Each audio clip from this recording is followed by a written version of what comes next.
Have you ever stopped to wonder what the one single thread is that ties all of the Bible's teachings together? I mean, it's not just a big book of rules, right? Well, today we're going to explore this really profound idea that one simple principle, love, is the key that actually completes and fulfills every single law. So let's dive in. This question feels more important now than maybe ever before. We turn on the news, we look around, and it seems like there's conflict everywhere. So much of it driven by division and just a lack of understanding. It really highlights this deep human need for something bigger, something that can bridge all those gaps and bring us together.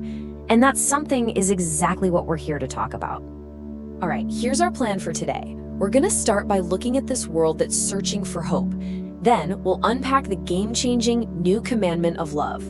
After that, we'll get into why love is at the core of God's nature, why it's called the most excellent way, and most importantly, how we can actually put it into practice in our lives. And finally, we'll see how this is a journey we're all meant to share. So first, let's just take a moment and look at the world around us. It's pretty clear that in the places where love is missing, that's where the worst things tend to happen, Misunderstanding starts to grow, and from there, it's such a short walk to conflict, division, and just so much pain. And this isn't a problem that's just happening in one or two places, right? This is a human challenge all over the globe. The moment we forget to genuinely love one another, we start to lose what connects us.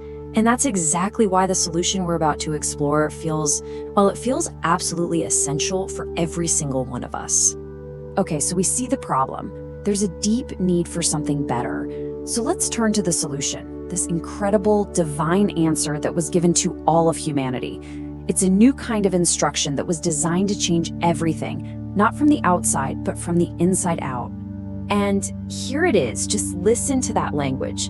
A new command I give you. This wasn't just some friendly advice or a nice little suggestion. No, this was set up as a brand new foundational law. The one thing that would define who you are, the ultimate sign that you're on this path of faith. So that leads to a pretty big question, doesn't it? Why love? I mean, out of all the virtues, why is love put right at the very center of everything? Well, the answer takes us right to the heart of who God is.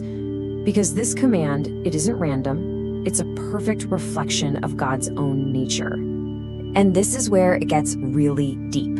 See, the Bible doesn't just say that God is loving, it says God is love. It's his actual essence, the very substance of his being. So what does that mean for us? It means the command to love isn't just another rule to follow. It's an invitation to actually mirror the divine character in our own lives. This whole idea is what the new covenant is all about.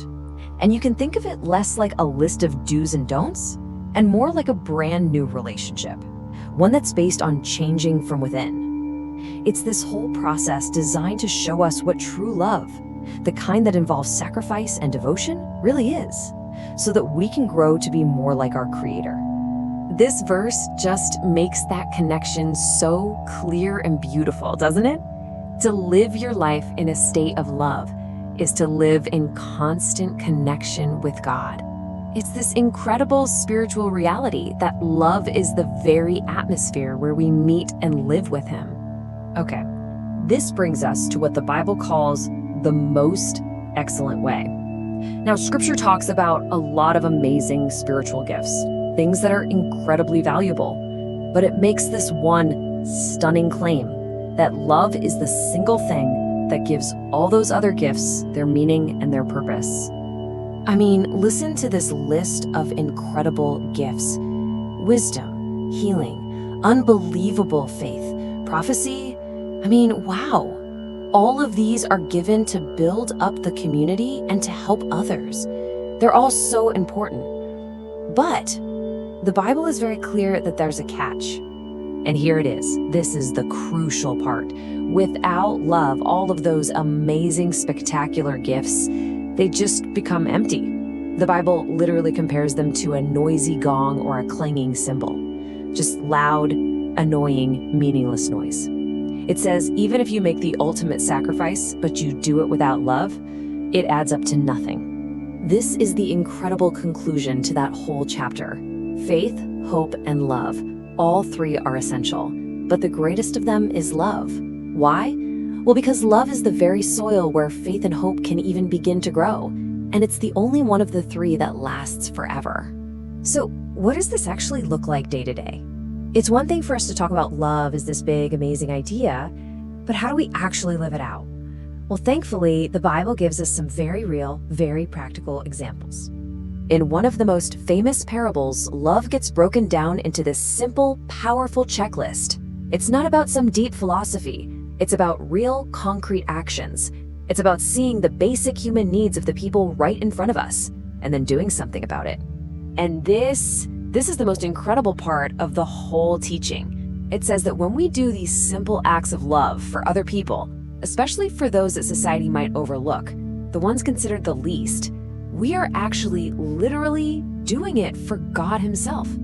I mean, that completely changes how we see every act of service and kindness, doesn't it? And that is such a freeing thought. You don't have to do some huge, grand thing to express God's love. A warm drink for someone who's cold, a listening ear for someone who's lonely, a helping hand. These small, everyday moments, that's where this powerful love really shines. So let's talk about doing this together. Because this journey of love, it was never meant to be a solo mission. The whole point of love is that it calls us into community to share this mission with each other. A really core part of this teaching is that the journey of love is a shared one. The goal is to build a real community where love isn't just an idea we talk about, but something we live. A true family where every single person feels seen and valued and cared for, and where nobody ever gets left behind. And this isn't just some small local idea. The power of this message is creating communities all over the world. In 175 nations, people are coming together trying to build a global family that's united by this one simple, powerful command to love. You know, this is a journey that just keeps growing when it's shared. And if this message, that love is the core of everything, the truth of life, if that resonates with you, we'd love for you to help it spread. You can join this global community by sharing this with others and subscribing here to W Love Bible Truth. And so we end right where we started.